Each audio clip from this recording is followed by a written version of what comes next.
example, especially when you talk about some of the off-the-field stuff that's going on? Example, no, but leader, I can argue. But go ahead. But I'm saying when you have that, I got it. If you, I said this on the radio yesterday. I don't believe any way that you would hear that.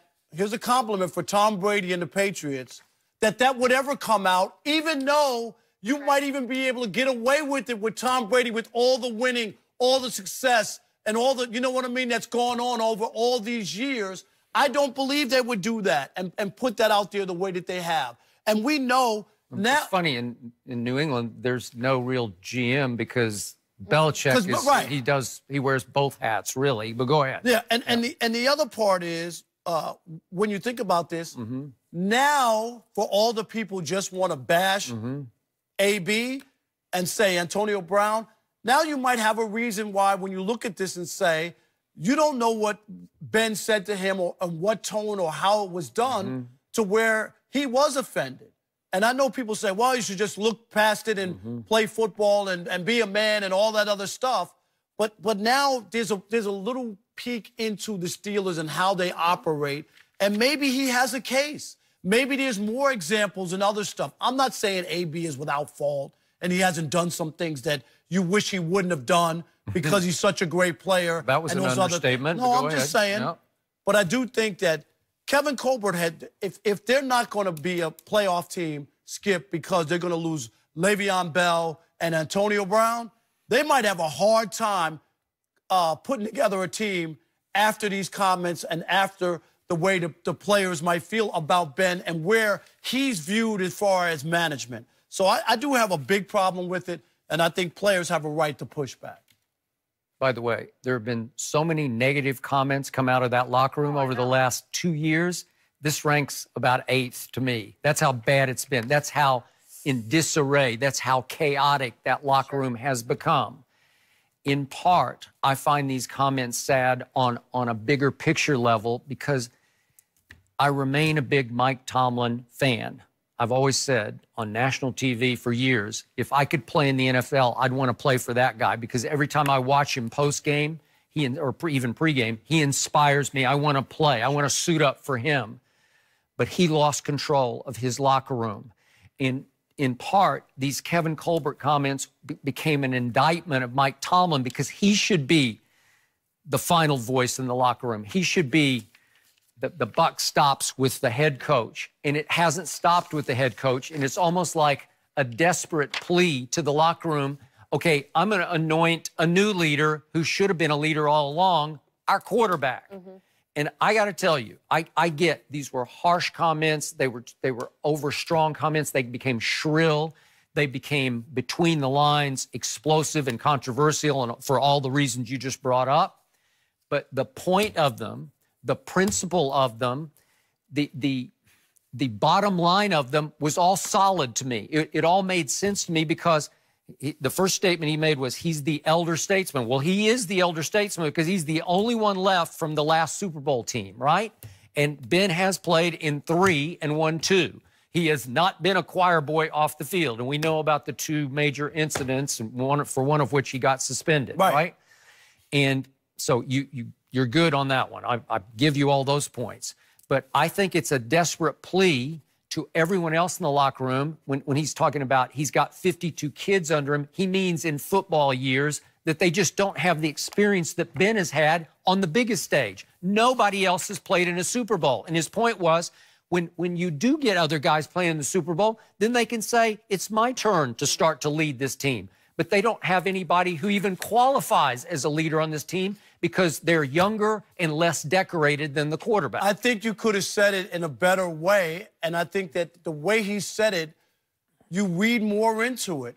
Just the idea that somebody's a kid because they didn't win a Super Bowl or Ben is the last guy. On experience. You know what I mean? Yeah. It could have been said differently, and I'm just saying as far as experience, but to say that you should just listen to Ben no matter what because he was the last guy from the Super Bowl if you look hard over the last 2 years, a lot of players in that locker room have acted like kids, starting with Antonio. Well, and that might be coaching, though, but that doesn't mean that there aren't grown men in there.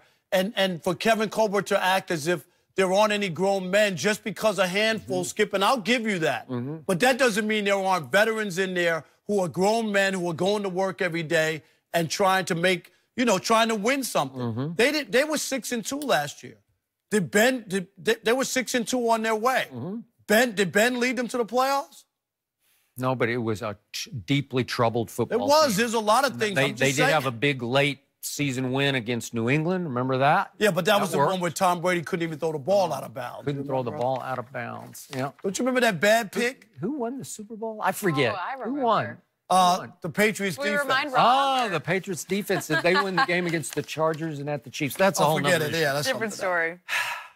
I have covered this league, maybe too long, but I've covered this league since the 70s. Every team I've ever covered, by definition, the quarterback was the leader of the football team. And I think Kevin Colbert is saying, why don't we get back to basics here? That guy, he has played in 3 Super Bowls. Shouldn't he be the final say in our locker room if the coach can't? And I go all the way back to the old Rams of the 70s here, the Chuck Knox Rams. James Shaq Harris was the quarterback. He was the first black quarterback who was a starter, Right. like a consistent starter.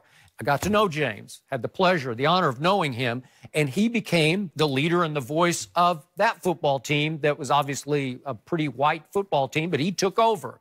God bless him, because you want to talk about blazing a trail, but he played the premier position. Then Cowboys, Roger Staubach. You don't think he was the final say in that locker room? And then Troy Aikman, and I can just go on to all the teams that I've covered. No, I don't have I understand when you talk about that position, but I just think the tone of those comments, they rub me the wrong way, and I'm not surprised that other veterans weren't rubbed the wrong way. That people should blindly lead Ben Roethlisberger no matter what, and just accept what he says and the criticism that he gives out because he last played in the Super Bowl. I don't know if that's the case. How long ago was that Super Bowl? You always talk about Aaron Rodgers. How long ago was that? So does that expire? Does he get that for life if he hasn't been to a Super Bowl in 10 years or 8 years or whatever it's been? Well, all I know, he did play in 3 of them, and he won 2 of them, and you can't say that for anybody else in that locker room. I get it. And this team is in desperate mode right now because I still think it's much more talented than you're giving it credit for. And I do think that no Le'Veon, no Antonio, if in fact that happens, will be addition by subtraction. The team is still talented enough to win this division and at least be a playoff team. Do I think they can compete for the championship or the AFC title? No, I do not think they can. But Juju Smith-Schuster is big time. Yeah, will he be the same, though? And I'm not knocking him.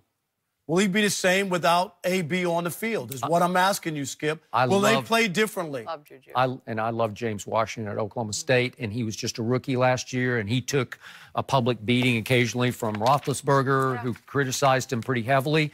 I think he'll rise and shine, and you'll start saying, wow, he can run by So people. nobody can criticize Roethlisberger in his play or when he does bad stuff. Because according to Colbert, just Roethlisberger is the voice. But again, by definition, that's been the unwritten rule in this league for years. Nobody criticizes the quarterback because it's the hardest position to play in sports. It's the leadership position. So, yeah, if you take shots at the quarterback, your job's probably in jeopardy.